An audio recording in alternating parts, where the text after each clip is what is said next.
So we are just across the river in Vancouver, and we are at Fort Vancouver, where they have a beautiful garden that was dated way back to 1840 of how people grew stuff, vegetables and flowers, and what exactly they grew back then. And I'm here with Nancy. Nancy, what is it that you do here? I manage the historical garden. I manage the volunteers in the historical garden, because all of this is done by volunteers here. Well, that's impressive alone right there. Bless people's heart for doing that. But this is impressive to me because it really is, you're not just guessing at what they might have had here in 1840. So first of all, tell me, how did you find out what to plant for this garden? Well, through research, we have what's called the Cultural Landscape Report.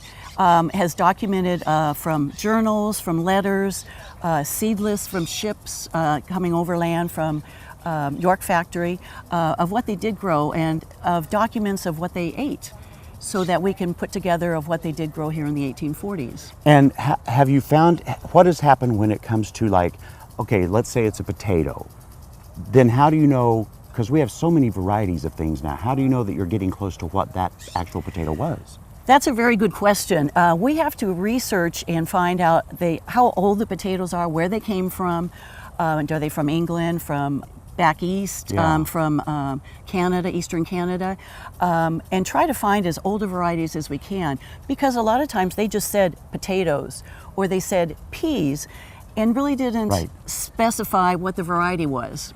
And you know, speaking of peas, we had talked about, you know, the way you guys grew peas here, and people see them, and a lot of times you leave them hanging on, you're not picking them, they think you're wasting them. But that's not true, is it? No, it's not. They would have dried them and used them in the winter. They're good for storage, they last for years, where a fresh green bean is going to last you a week or two. If you ate all of them, you'd have no food for the winter. So they would really want to dry them and save them to use throughout the winter for the traders or the ships. Which I find fascinating about this garden is because you actually pay attention to not only what grew, but how and why they grew it and what they did with it as well. Correct. Correct. We really try to preserve the food as much as possible in the manners that they did, which would be drying, salting, pickling, a variety of fruits and vegetables to be able to be used in demonstrations in the kitchen as they would have done in the 1840s.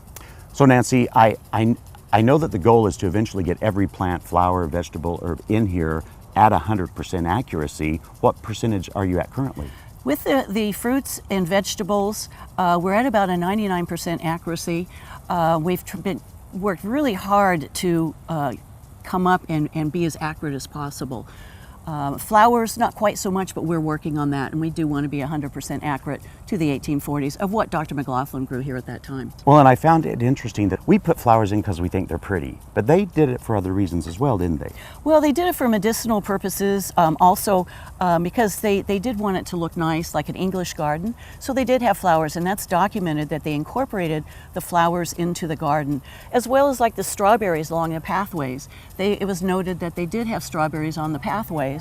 So we grow strawberries on the pathways as they would have in the 1840s. And the same thing, there's blueberries here, but certainly not like the high bush blueberries that we see for sale today. Correct. We researched and found the oldest varieties we possibly could. One of them is a Brunswick of blueberries, so they're a low bush blueberry, but they did document they had blueberries here in the garden. They had black currants, they had white currants, and a lot of different fruits that they had in the garden at that time. And I was amazed to see portulaca, which is moss rose for the common name of the plant. My grandmother loved that and grew it all the time in Texas, and yet it was here in 1840. We discovered that, Miss Dorset discovered that with her pollen studies that they did. Fascinating. It's portulaca. Unfortunately, there's also a weed called purslane. There is. That's a portulaca family. So we do have that here too. Yeah. And it probably is from descendants of the weeds that were there at that time. Well, you know, I love history and I love gardening, so what a delight this has been for me to be here. For more information on everything that's happening here and just studying and looking back into how we used to garden 150 years ago, you can go to gardentime.tv. We'll click you over to their website, find out all information about this wonderful fort in Vancouver. Thank you so much, Nancy. Thank you.